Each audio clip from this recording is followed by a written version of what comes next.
Hello, Mary Okay. Roberts. Thank you so much for joining me today and taking the time to chat with me. I'm super excited. I came across you from Stephanie. You know Hmm. Stephanie. She's like, you Yes. gotta. We actually talked about you on our first podcast, and it's like you gotta check out Mary's Instagram.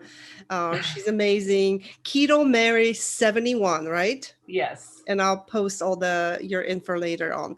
But give us a little history on how you overcome the, like you said, disordered relationship with food. All Was right. there like Well, a specific breaking point in your life or anything in particular? Give us a little history on this. This is a huge topic. Like a lot of people, this is as you know, a big deal for a lot of people, the whole disordered eating, binge eating, or yes. I think it's more widespread than we realize. But I always say I've had a lifelong dysfunctional relationship with food. It goes back to when I was a kid. I grew up in an alcoholic home, so I mean, it's not uncommon for children of alcoholics to either they usually either become some sort of alcoholic or drug addict themselves, or they have Mhm. a problem with, they develop an eating disorder. Those are two very common outcomes growing up in an alcoholic household. So I went the food route. And I just think, as a child, early on, it was a comfort thing. you Mm. know I used it for soothing. That going back to a kid, and then I just struggled, off and on. I developed, the first time I noticed like a problem with my weight was in junior high. I was a little bit chubby. Um, and that's how I would describe it now. Like looking back, I was a little bit chubby, but as a 13-year old, you think, oh my, I just thought I was like enormous, because I wasn't a stick figure. I've Mhm. always been more like, I think average, was always more average size, but I, perceived myself as being fat. But I started, paying attention to food, and became obsessed with it. And so I ended up putting on weight, and I went on my first real diet in high school. And basically it was extreme caloric restriction. I would, eat like a banana and a figurine bar at lunch. And I would go home and I would like make a sandwich, and I would count out the little ham slices, and I would weigh Fritos out on a scale, my mom's Weight Watchers food scale. And I would have this little, so I was Yeah. eating very low calorie, and I dropped a lot of weight quick, like over 40 pounds in like a month and a half or so, Mm. and lost it really quick. And that was like my first experience with the diet. And from that point on, it was like, up and down with my weight. By junior year of high school, I was hospitalized for bulimia. So I had developed it into, binging and purging. And I struggled with that, through high school. And then after high school, I got married, had my first child at 19. So of course there was, I gained like 60 something pounds my Mm. first pregnancy. I totally took advantage of like, eating for two. And I had a lot of, fast food binges. And so basically most of my adult life I just spent going up and down on the Mhm. scale. And I created, what happened was, I never really was like what I would call, I was not obese until I started really doing, more binging and less Mhm. dieting. And so through my 20s and 30s, of course, I became obese. I struggled with disordered eating. I would eat in secret. I would, go through drive-throughs and pretend I was ordering for more than one person, but in reality, it was for me. I did a lot of, I mean, if there was an infomercial for something, some program or diet pill, or, I mean, I did all of them. I tried everything. Mhm. I was always buying exercise programs. Joining gyms, quitting gyms. Like I was just basically obsessed with food and with my body. And, I couldn't really think about much else. Like everything, my life centered around that. So just very disordered in my thinking and in my behavior. And ultimately it led me to, at age 42, um, I had been diagnosed several years prior with type 2 diabetes. I Oh had wow. psoriasis. I had sleep apnea. I snored. Mhm. allergies and asthma my entire life. I was sick regularly. I had high blood pressure. I was on medication for high blood Wow. pressure, medication for diabetes, and I was just basically a depressed mess. And it was like at age 42, it was a turning point.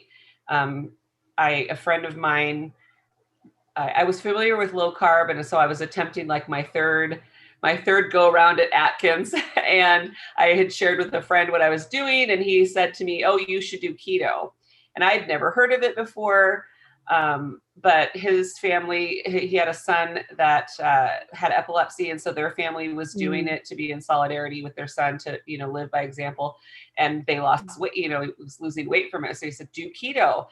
And I had never heard of it. So I went and, of course, the first thing I did was Google, right? Which in, 2014, there was not a whole lot of information. And it wasn't until late 2014 that I read Keto Clarity.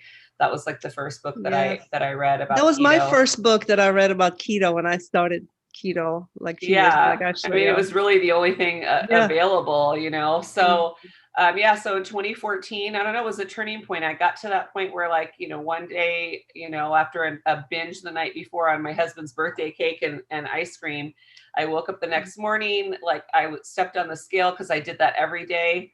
And I was 260 pounds, and I was like, wow, this is a new high for me. Like, I've never been this weight before.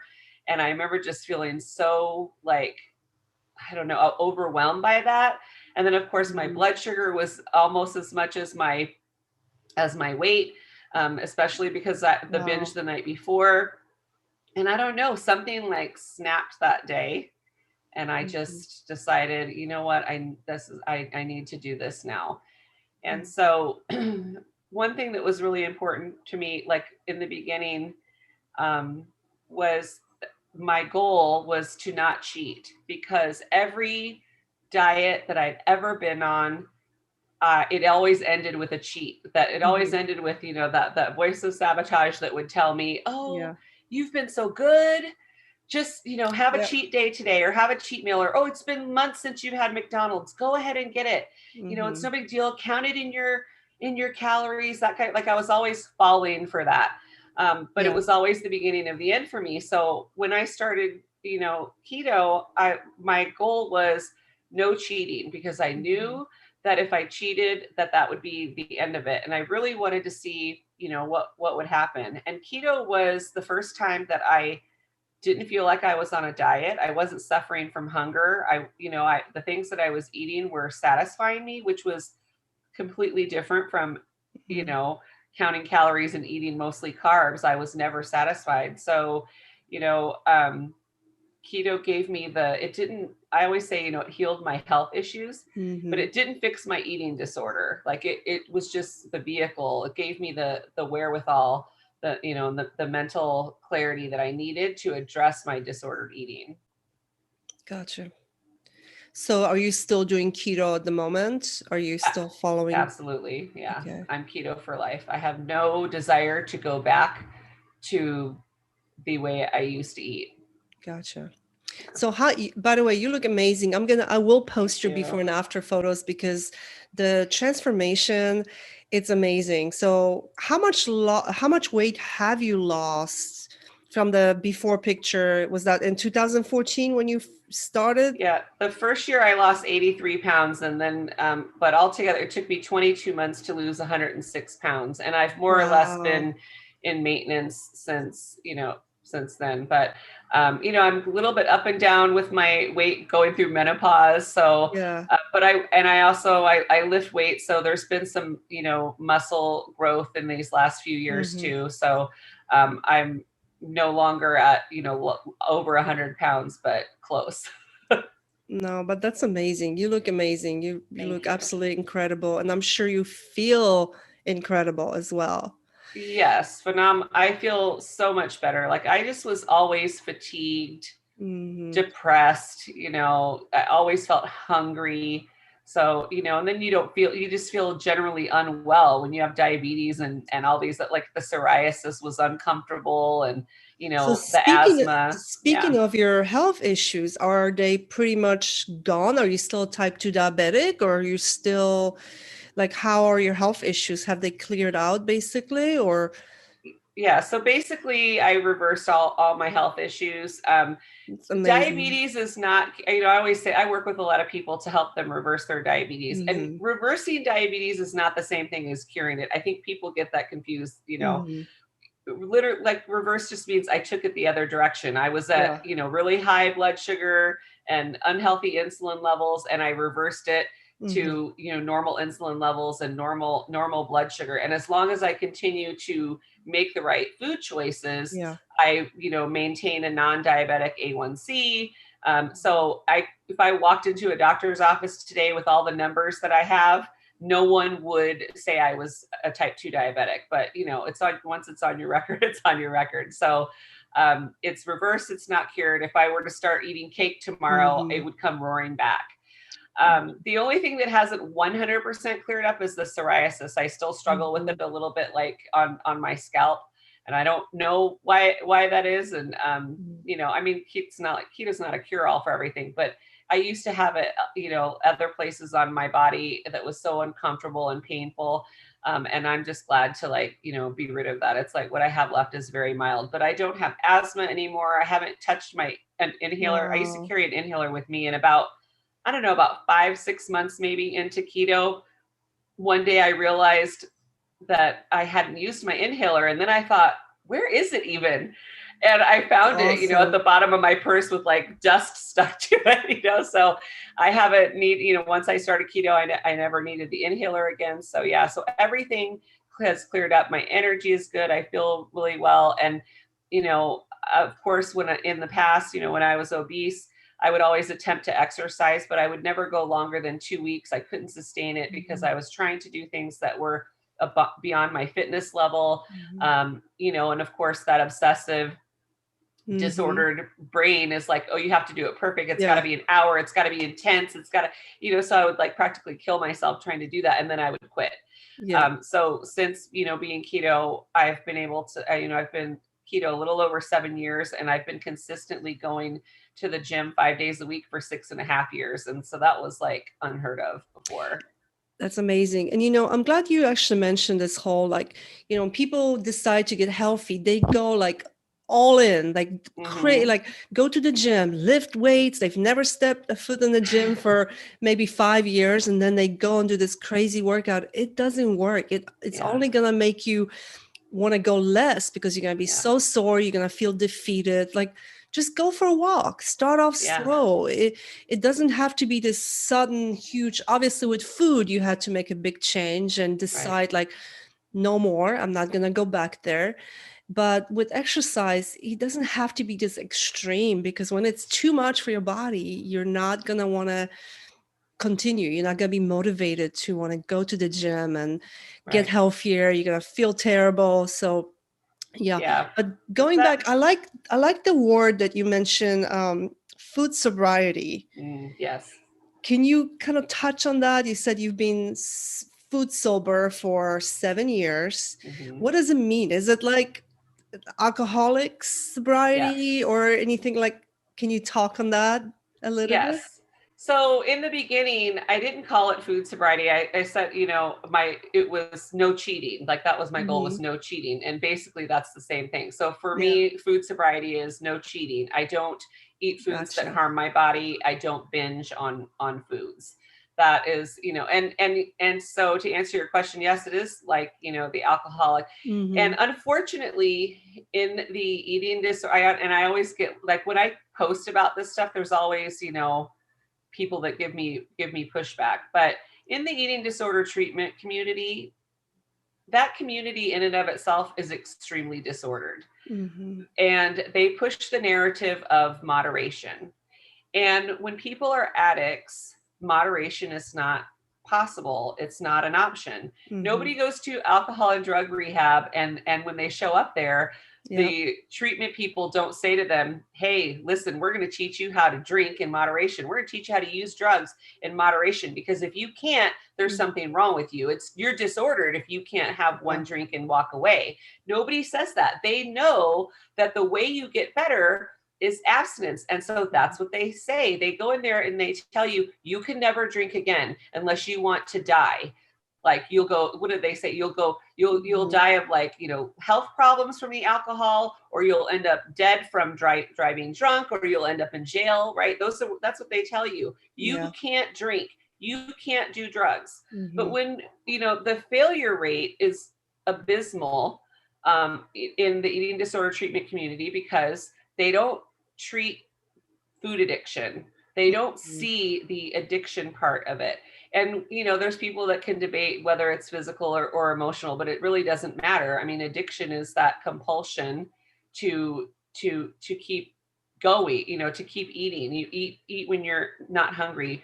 And we could talk about the different, I know we're going to talk about the different types, but I was a binge eater, and as a binge eater, I was not capable of having just one piece of anything. It was always one is too many, 10 is never enough. I say that all the time to make a point. If I were capable of eating one cookie or one piece of cake, I never would have been 260 pounds. I'm not a moderator. And so, in the eating disorder treatment community, they tell us, there's no good and bad foods, and the key is moderation. Really, it's that simple. Like, it's so insulting to those of us who have tried for decades, because it makes you feel exactly that. Yeah, it makes you feel worse, because you're like, oh my God, there's got to be something wrong with me, because I can't moderate what I'm eating. I can't just have one cookie. Right. So do you think it's because, like, with alcohol, obviously you just don't touch alcohol, but food, we still have to eat, right? So maybe they feel like they have to make it as moderation, because you still have to eat. But what do you do in this situation? Do you just pick certain foods that are your triggers and you stay away from them? Or what if everything triggers you? I mean, obviously broccoli doesn't trigger people, right? It depends on the disorder, right? But in general, I think the thing that most, like, the common theme among obese people is carbohydrates. Like, there's no arguing that. It's excessive carbohydrates. Sugar, breads, like, it doesn't even have to go in sweet. The bread and pasta and all that is just as addicting as the stuff that tastes sugary. But so everybody says that, oh, well, it's not the same, because you have to eat to live. But I don't need to eat donuts to live. I don't need to eat pasta. I don't need rice. I don't need sweet potato. There's plenty of foods on this planet that I can eat, that I could totally avoid the rest of my life and never suffer any health consequence from it. If I don't eat protein, there's things bad things that will happen to my body. If I don't eat fat, there's bad things that will happen to my body. But if I don't eat carbs, there's no bad things that are going to happen to my body. Like, my body will run and function quite well without having carbohydrates. So I view them as, and I'm not zero carb. I'm not, strictly carnivore or anything. I just am selective about what carbs I eat. And I definitely don't, like you said, trigger foods. We could call it trigger foods, but basically I've put the foods into categories, like, food that is harmful and food that is nourishing. And so I choose to eat food that is nourishing for me. So, something that's harmful, like a cupcake or cookies or chips, or like, those things have no nutritional value to me. They don't make my life better. They don't help my health. They don't help my energy. They definitely don't help my psyche. Like, you get that taste and you just want to continue to compulsively eat. So those are the things I avoid. I just stick with real foods for the most part. I very rarely eat something that comes in a package. And if I do, it's got to be like really great. Are there certain foods that you just completely avoid? Like you said, cupcakes, junk, sugary stuff, you just don't eat, period?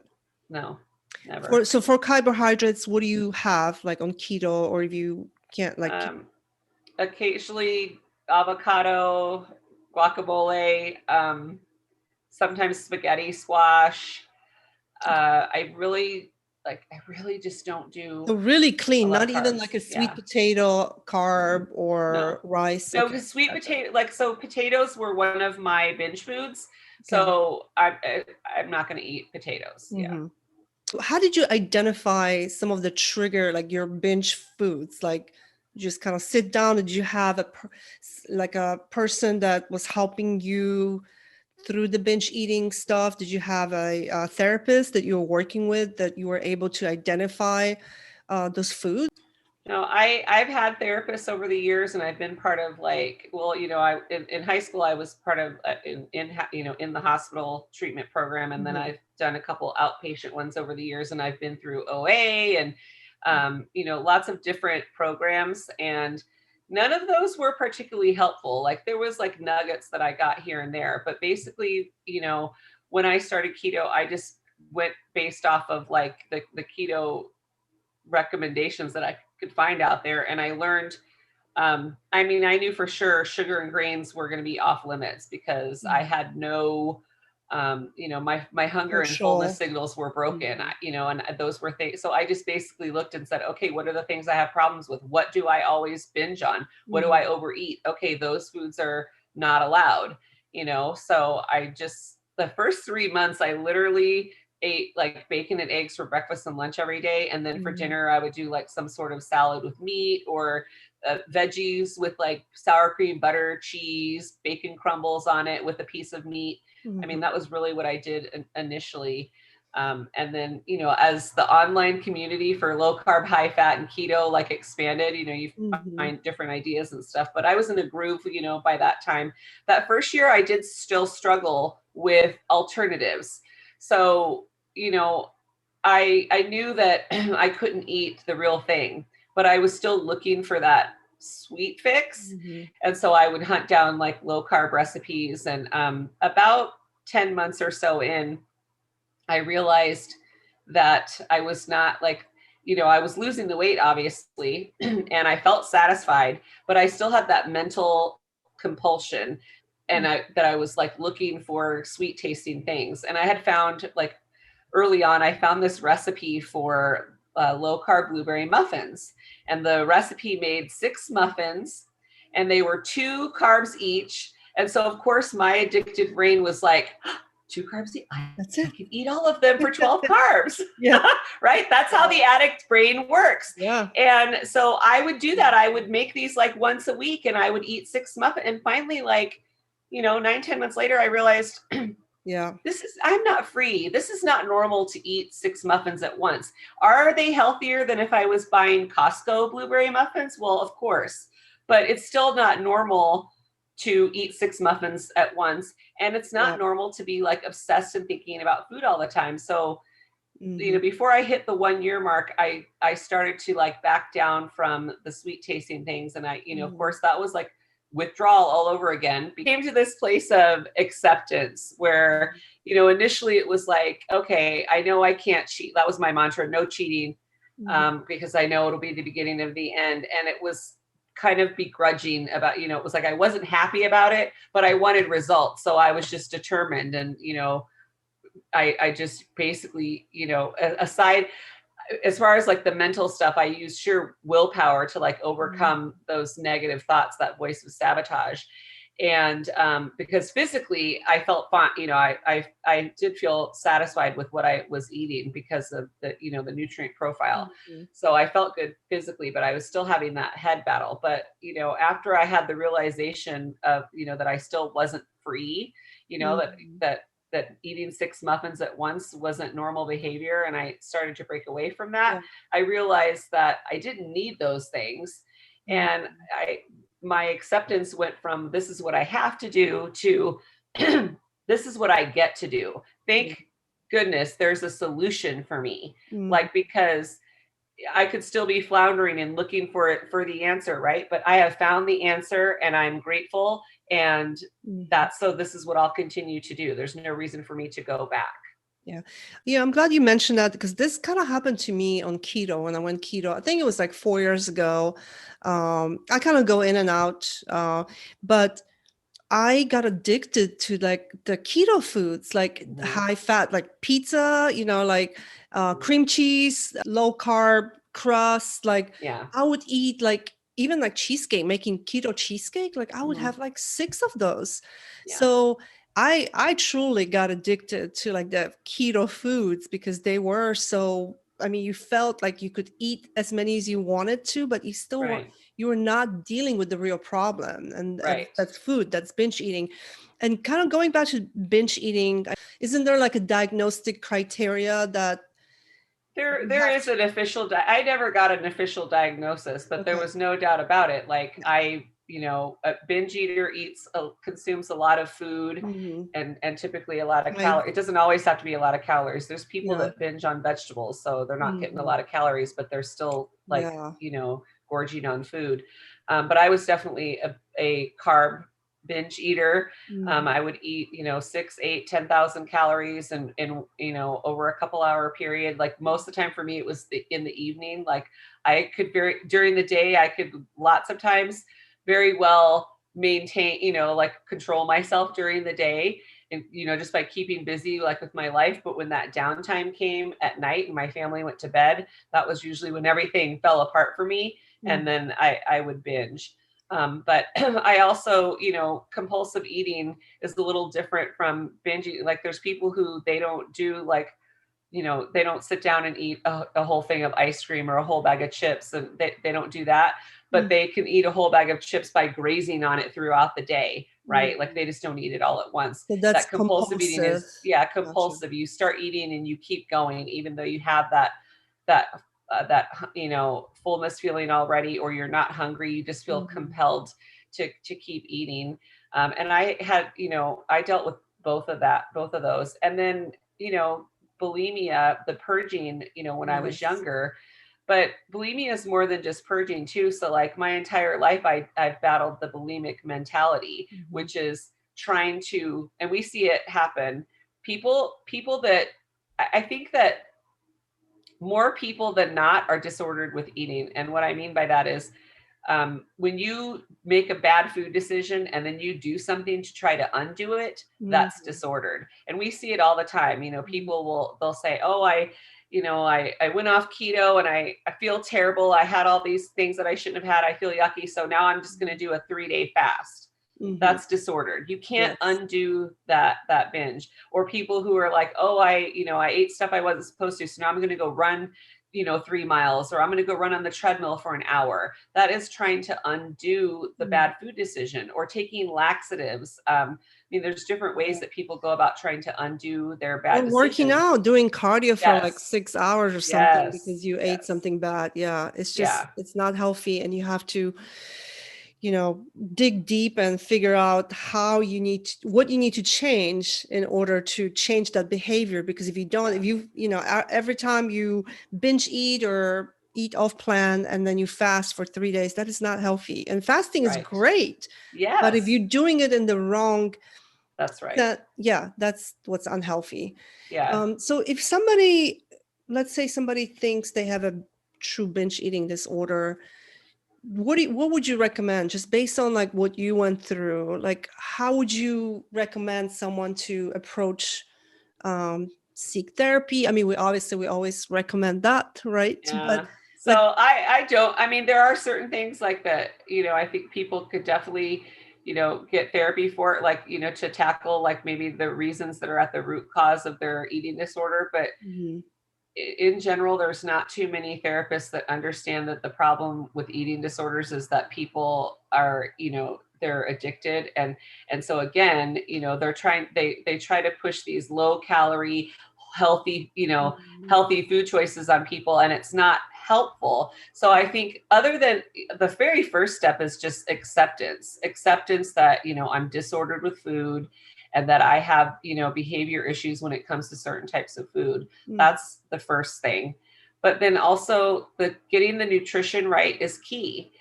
You are not going to be free trying to control portions mhm. of food, like of your trigger foods.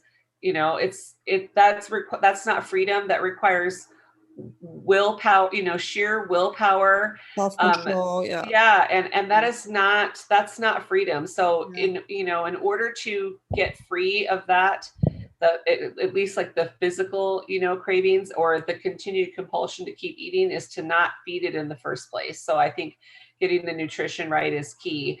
I run with my friend coach Jessica, we run an 8-week food addiction and recovery program.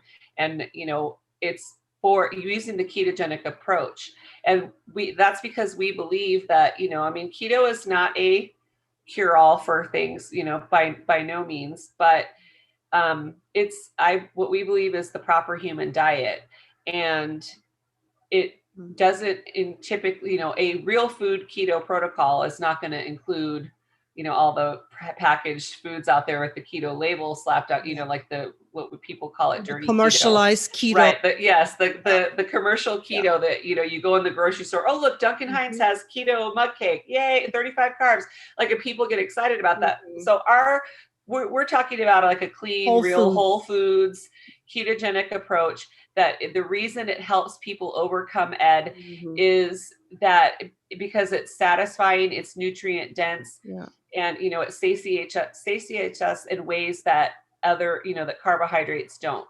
And it kills those cravings, Yes, exactly. When you balance those dopamine receptors in your brain, let's say for carbs, right? It actually balances those receptors so you don't get those insane cravings that you can't control, because we cannot control them most of the times. Well, because when you're eating real whole foods like that, and you're eating them in normal amounts, you eat when you're hungry, you stop when you're full, you also maintain normal, steady blood sugar. When you eat carbs, your blood sugar is like wildly out of whack. And so your hormones are out of whack. Like, you feel like, I mean, I just always like felt crazy. Like, I'm like, what is wrong with me? Why am I so darn hungry all the time? Like, it was so like frenzied and not calm. And, eating real food, I believe it calms us down. I feel that overall everything is, I just feel calm. I'm not frenzied. I'm not looking for something, Yeah, I'm actually experimenting the whole blood sugar. I know you're using the glucose, the continuous. I have mine right here. Yeah, mine's right here.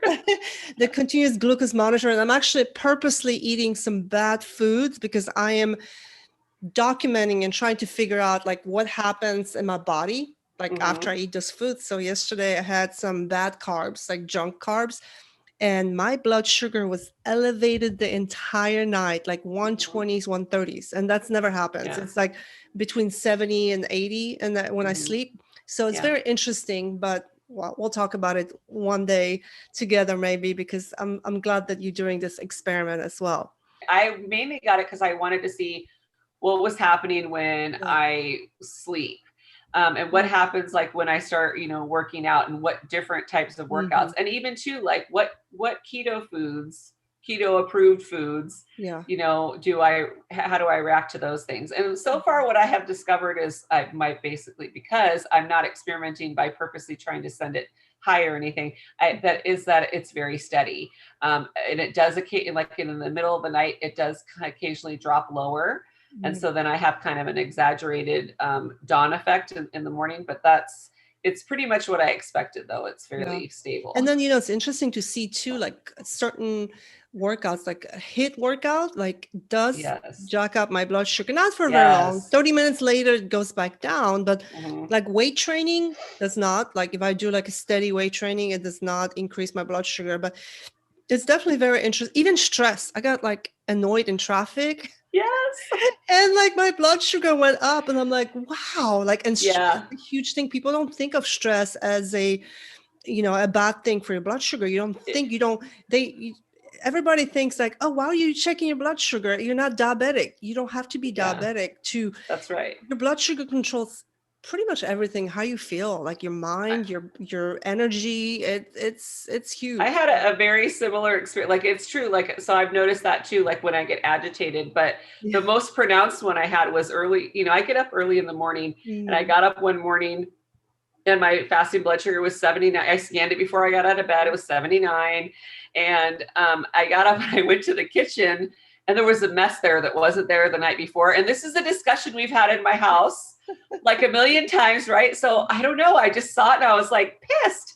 And I cleaned it up, I'm like kind of seething about it, and I clean it up, and I'm like, and then I checked my blood sugar again like 20 minutes later, and it was like 126. It shot up from 70 just because I was angry. And I thought, oh, wow, pretty telling. I want to go back to fasting, because you recently did a 7-day fast. You just finished last week, I Yes. think. Yes. And yeah, tell me about that. I hadn't, I mean, I wasn't sure. I knew you fasted a little bit, but was this your longest fast or? This was my longest fast, but so Wow. I started fasting in like my first intentional fast was like late in 2015. Wow. Um, I say intentional because prior to that, like I was already intermittent fasting. I just didn't Mm-hmm. realize that that was a thing. It had just happened naturally because, Gotcha. when that first year, I did what everybody knows to do, right? I ate 3 meals a day and 2 snacks. And then again, towards the end of that first year, another one of my revelations was, why am I eating when I'm not hungry? I'm having these Yeah. like, because some days I'd be like, oh, it's dinner time, and I just didn't want to eat. And finally, one day I was like, why am I eating if I'm not hungry? So then Mm-hmm. I just decided, okay, I'm only going to eat when I'm hungry. And so I fell into this like, naturally intermittent fasting. I ate twice a day typically. And then I discovered that it was an actual thing. And so of course I started reading about it and all of that. And my first fast was intentional fast was, I attempted to do, and I did it 24 hours, but it was the worst day of my life. Like I was fat adapted at that point. I was hardly ever hungry, but the minute, like, I wasn't prepared for like it psychologically. So the Mm-hmm. minute that I was like, okay, I'm not eating for 24 hours, my ed brain started working overtime, and it was just torture. I was like watching the Yeah. clock, and I started thinking about, what am I going to eat? Like I had that obsessive like thinking about food that I hadn't had in so long. So the lesson that I learned, from that was, don't think about food. And I remind myself, look, I'm fat adapted. My body, there's still fat on my body that from donuts I ate 10 years ago. Like my body could eat that like on this fast. So when I first started fasting in 2015, after that first fast, and I got my mindset right about it, Mm-hmm. I started experimenting, and I did a lot for a couple of years. I did like every month I would do like a 4 to 6 day fast, and I never went past 6 days. I had this mental block of, oh, I can't imagine going longer than that without eating, even though every time I fasted, I felt awesome, Mm-hmm. and I just felt like Wonder Woman, that euphoria you Yep. get from fasting long. I loved it. And then I don't know what happened really, honestly. I just stopped fasting. Mm-hmm. I mean, I did I've always done intermittent fasting, but I stopped that extended fasting. And then last year I realized, I think that I need to incorporate more. Like I miss that. And I think I'm missing out on the benefits of it, especially like going The through health menopause right benefits. now. Yeah. Yeah. Going Mm-hmm. through menopause has been like, kind of eye opening. So in the fall, I did like a 5-day fast this past fall. Mm-hmm. And then I hadn't fasted again until this last week. I did a whole week, and I spent weeks mentally preparing for it. It's not like I just decided, oh, I'm going to do 7 days. I had to mentally prepare. I started purposely, like, I was reading Life in the Fasting Lane again. I Mm-hmm. pulled out my complete guide to fasting. I pulled up YouTube on fasting, and I listened to podcasts. Like I just started really, and then I made, this list of like, why do I want to do it? What am I hoping to get out of it? And all of that. And then I wrote down like some things to help encourage me. And the last thing I wrote down was, it's okay to be uncomfortable. And that was the thing I Yeah. had to remember, like throughout the week, that there was going to be times of discomfort, and that was okay. I think people panic when they, Yes. start doing longer fasting, and we get that irrational fear, from not eating. And I think that goes, that's connected to like our disordered Yeah. relationship with food. Because I was one of those people too, who I always ate fast. Mm-hmm. And I ate in secret, and I ate everything. Like it was like there was always this fear, like that if I didn't eat, someone else is going to eat it if I didn't eat it. And I don't even know like why that, there was like, I never in my childhood never went hungry or anything. We always had everything we needed. But for some reason, there's that like mentality there What is that about mental, the that food. habitual thinking of Yeah. food, like that noon comes or like dinner time, and Yeah. all we can think about is food. So I get Yeah. it. Like people that are starting to fast, like initially, like that's what I hear a lot. It's like, how do you get over this mental hurdle? Like Yeah. you Yeah. just You keep just have, trying. You just Yeah, keep for trying. me, I just remind myself, like, here's Yeah. all the benefits, like nothing bad is going to Yeah. happen. And it's, this is how humans evolve. Like this idea of, 3 meals a day, this is a Mhm. new thing. Like, Yes. and so when I say like the majority of the population is disordered with food, on the very basic level, almost everybody is disordered because we follow eating by the clock, Yeah. breakfast in the morning, lunch at noon, dinner in the evening. And we know that people do this because, like, if you go to a restaurant at 6 p.m., there's huge wait, right? You're waiting. But if you go at 3 p.m., you get seated right away Exactly. because the only people eating at 3 p.m. are people that are honoring their hunger and eating when they're hungry, Yeah. right? Everybody at 6 p.m. is there because, hey, it's dinner time. And that is disordered on a very basic level to eat by the clock. Mhm. Yeah. So was this fast mainly for, was it combination for weight loss, health benefits, or just kind of proving to yourself that you can go 7 days? Like, was there a certain purpose for this fast, and how do you feel?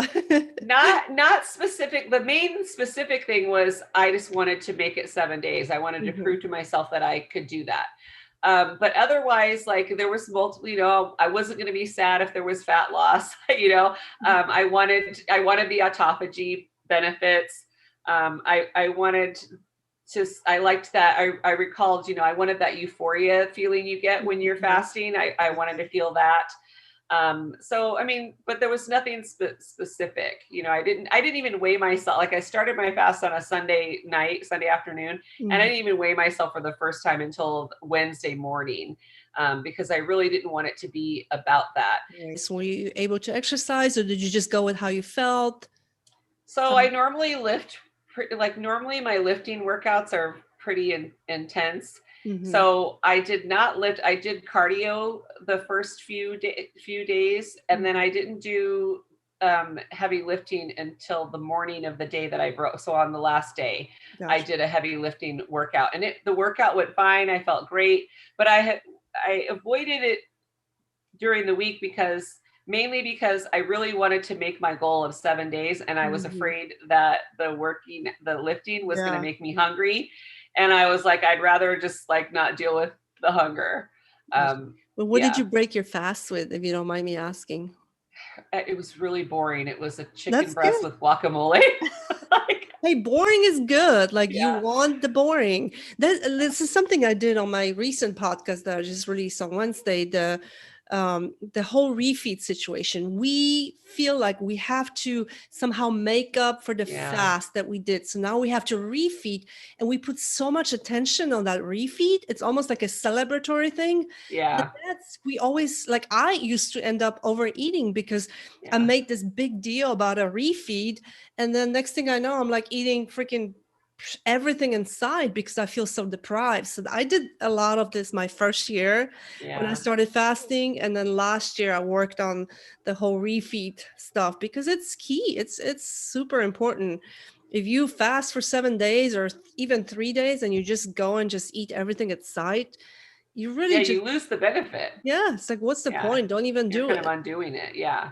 Yeah. Yeah. Do you think, so for going back to fasting, sometimes I hear, and I think we touched on this a little bit, for people that are binge eaters, that a lot of times fasting is not recommended. And I have a couple different thoughts on this. I want to hear yours.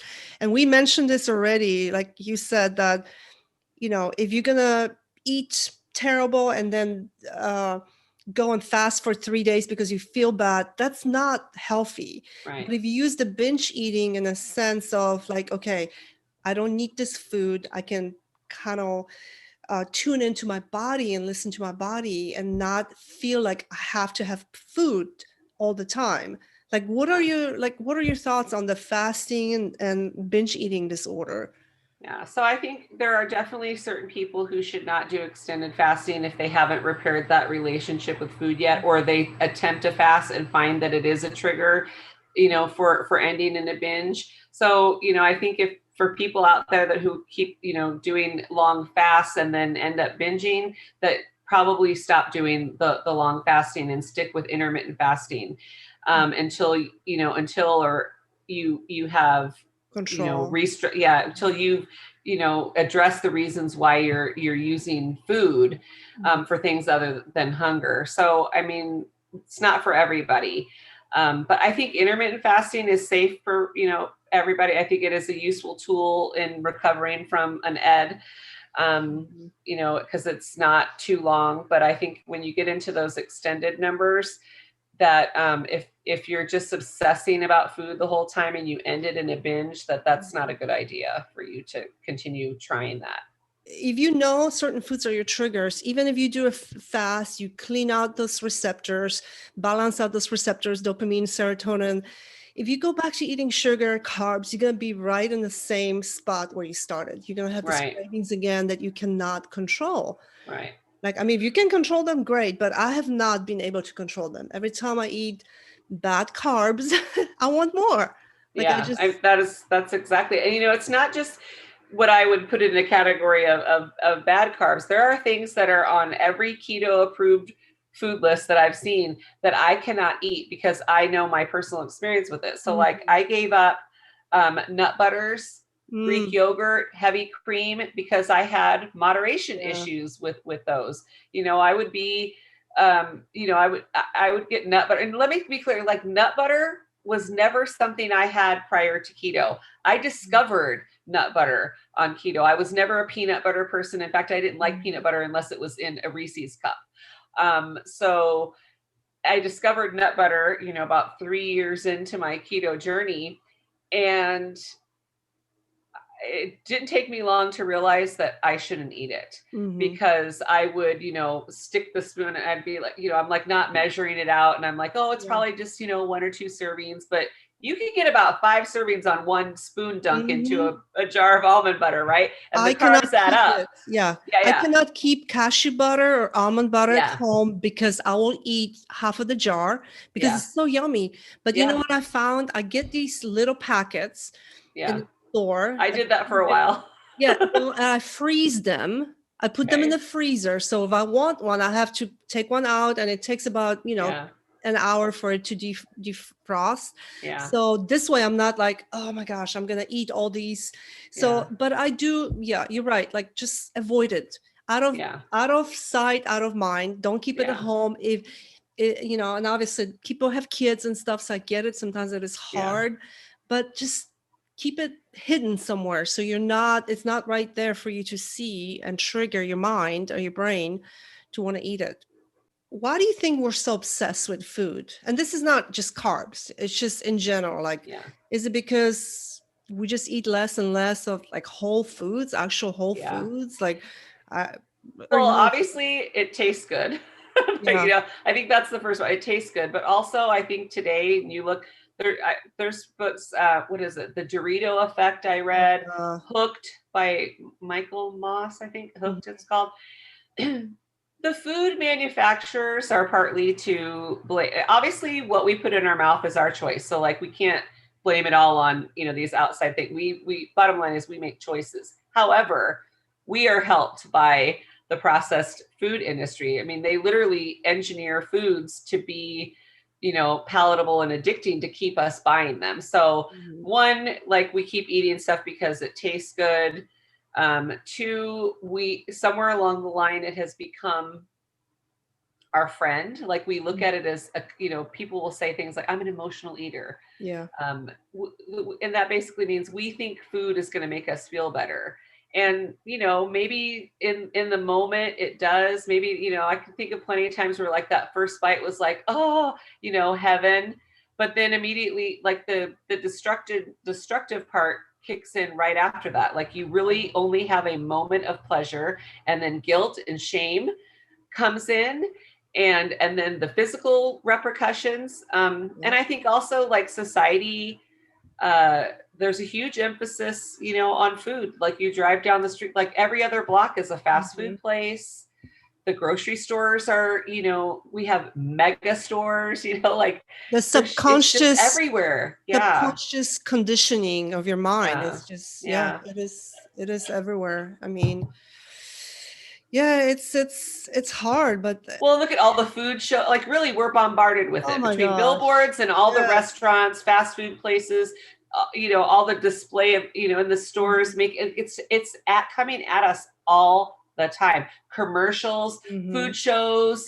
Like there's a million food shows. Yeah. Convenience too. I think people Yeah, are more rushing, busy, stressed yeah, out, like got to get the kids from school, run home, just pick up some McDonald's. yeah. It's easy, so It's yes. hard to make that transition when you Yes. are a life of convenience packaged food. Mhm. I mean, I've worked with a lot of people, and a lot of clients have said, well, what do I eat? If I can't have this, what do I eat? So it really is like a complete paradigm shift to go from eating, garbage processed Mhm. food to eating real food. You really have to put some Effort. thought into it, and yeah, some effort into it. And now for me, at this point, over 7 years, it feels effortless.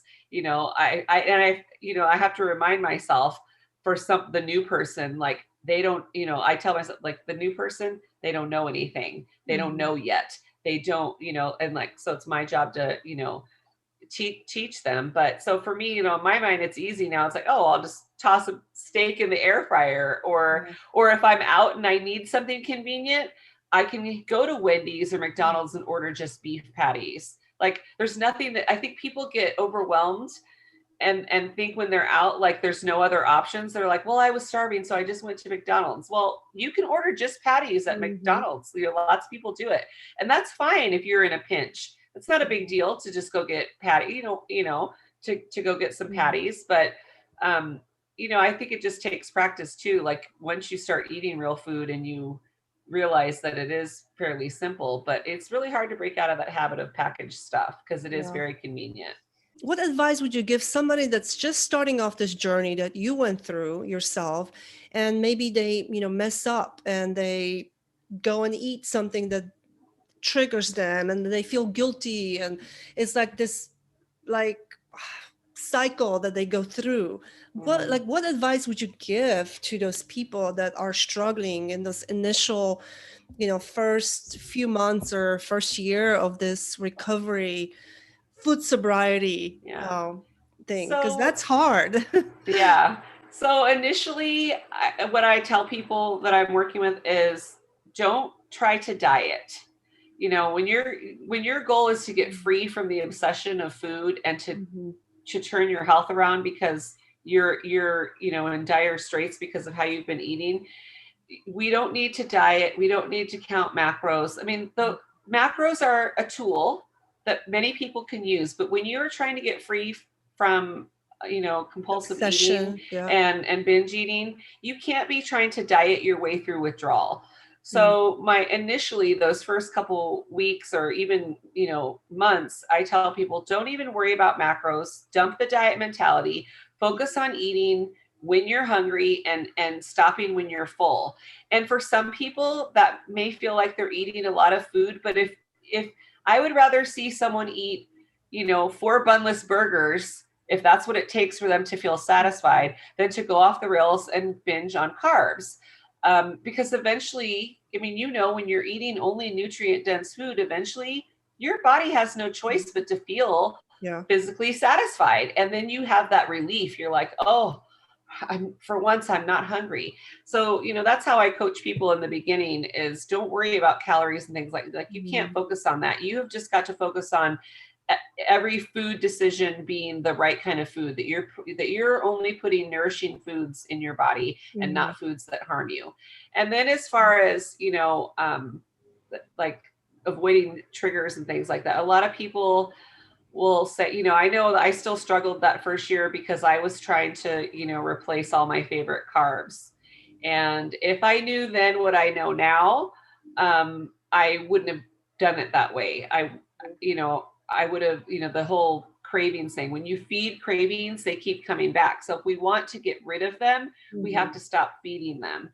So, I tell people, don't, avoid the sweet stuff, because as long as you keep eating the sweet stuff, even if it is Yeah. stevia, 0 calories, Mhm. 0 on the glycemic index, if Diet. it Yeah. is compelling you to want to keep having sweets, then it's Mhm. not benefiting you. It's not serving you well. So that's like my biggest, is try to just get the sweet stuff out of your life so you can feel free. That's good advice. Yeah. Do you currently eat like still IF or OMA? Do you follow a certain schedule when it comes to eating?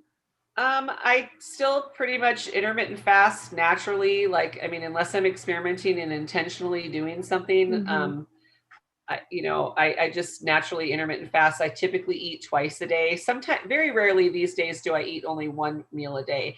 So if that happens, it's usually like on a Saturday, and my husband and I have gone to Roadhouse, and I get like a 1 pound prime rib with a bunch of butter, and I don't need to eat anything else that day. What type of coaching do you do right now? You mentioned a little bit about group coaching for binge eating. Can you talk a little bit about that? Because I know there's a lot of people out there that would love to go through stuff like that when they're starting off. I think, Yeah. coming from someone that has gone through this themselves, that's why I think I adore you so much. And I think you're so real, and Thank just the you. information that you put out, just going through your own experience, is so invaluable. Like, you just cannot get that from a therapist out there that's never gone through a binge eating disorder. Thank you. Yeah, I found that, I for so long I felt like I was suffering. I like suffered in silence. I thought I'm the worst Mhm. person ever. Like, I cannot get my crap together. Like, what? But then, after healing and interacting with other people, I realized like a lot of people have this issue. So I may as well talk about it. So I work with people one on one. I don't have a whole lot of like one on one openings these days, but Coach Jessica and I have the 8-week food addiction group, and we cover things like, we go through like what are the steps to sobriety. We talk about how, when we're going through recovery, how it affects our relationships. We talk about, who's in our circle of influence. We talk about practical things too, like, what are strategies and tools getting through the holidays, and how do you deal with naysayers and food pushers and negative people. And so it's 8 weeks of pretty intense. We cover a lot of topics, and the goal is for people to get food sober. So for people that are like struggling, there's a lot of people who they want to be keto, but they can't string together more than 3, 4, or 5 days. Mhm. Or maybe they've been keto a long time and they thought like they were fixed. And then something happened like last year. It was tumultuous for everybody, right? A lot of people stopped what they were Yeah. doing and started eating bad and gaining weight. And then they've been struggling to get back on. So basically, if you're somebody who obsessively thinks about food, and you're up and down with your weight, and you're obsessed with your body, our group can help you. And then I also work with Coach Elaine, my friend Elena. We run a reverse diabetes group for people Mm. to help them get their blood sugar numbers normal. And we of course promote a real food protocol. So these people that we work with, it is that whole, what we were talking about, like making the switch from boxed food in the inner aisles of the grocery store to eating real food. And that is the biggest challenge, I think, for people. Um, and so we work with them on that and getting their numbers down, and their eyes are opened. Like, when we get rid of the packaged food and Mhm. eat real food, the blood sugar goes down. Are these courses, like, do they happen at certain time during a certain month, or can you buy them and go through them yourself, or like how do they Yeah. work? So the one-on-one coaching, the private coaching that I offer, that's like a monthly subscription until the client cancels. The Hmm. food addiction group, we have a new one that starts every month. Like, the one that we have starting this month is June 27th. Okay. We usually have two going at the same time. They're kind of staggered. So like the one we start at the end of June, we have another one going already that'll be halfway through. And then the reverse diabetes group is an ongoing group. People can join or leave at any time. Cool. That's awesome. Yeah. And excuse me, best way to get in contact with you if you want to, if somebody wants to join one of your groups, is it through your website or Instagram? What's the best way to get in touch with you? Yeah, so ketocoachmary.com that's my website with my blog. And on Instagram and Facebook, it's Keto Mary 71. Okay. And I will list all that stuff in this description if people want to contact you. Great. And Thank you. awesome. Thank you. Well, last question. I want to respect your time, of course, but I ask this question to all of my guests because I learned so much through this question. And this is, what are the 3 things that you wish you knew sooner about pretty much anything in your life, whatever, relationships, diet, lifestyle? So with food, I wish I knew sooner that carbs were what was holding me back. I wish I knew that I didn't have to marry the first person that asked me. Interesting. And so for fitness, I wish I knew that weightlifting was going to get me to where I wanted to go more than cardio would. Like my entire life, I was just all about the cardio because I thought that's what I needed for fat loss. And it turns out that weightlifting was better. Yeah, weightlifting is amazing. Ladies, don't be afraid of lifting weights. That's right. You're not going to become Arnold Schwarzenegger by lifting weights. I know women are so afraid. It changes the shape of your body. It makes it. I'm a big proponent. I've lifted weights since I was 16 years old. So and I'm still not Arnold, right? So you're not going to get big. You're not going to get bulky. Lift weights. I'm always amused by that. I'm like, like weightlifting has not made me bulky, but being fat, I was bulky. Yeah, exactly. Like people are not afraid of being fat. That's bulky to me, not like muscle bulky. It's so funny. Yes. Yeah. No, those are great. Thank you. Thank you so much, Mary. Thank you for your time. I enjoy talking to you. I think the information that you shared with me today and with everyone is going to be very valuable to a lot of people because this whole topic is such it's a big topic. A lot of people struggle with this. I have struggled with this myself. I speak about it on some of my podcasts as well, and I still struggle. This actually inspired me to lean more towards the lower carb / keto. Because I did more and I felt better. And with fasting, I think it would make a big difference in how I feel in general. Yeah. I think it's a lot more common than we think. I think typically people think of eating disorders as bulimia or anorexia, but it's so much more than that. It's like there's so many, disordered behaviors that fall under the category of an eating disorder, and people just don't think that that's what their issue is. They think that they just lack willpower and discipline and, they're just lazy. Like they blame themselves instead of, recognizing, what, I have a disordered relationship with food. Yeah. Yeah. I love that. So cheers to food sobriety. Yay! Thank you again for being here. And I look forward to chatting with you some more in the future. Yeah, thank you so much. And thanks for having me. I appreciate it. Thank you. All right. Bye. Have a great day. You Bye-bye. too.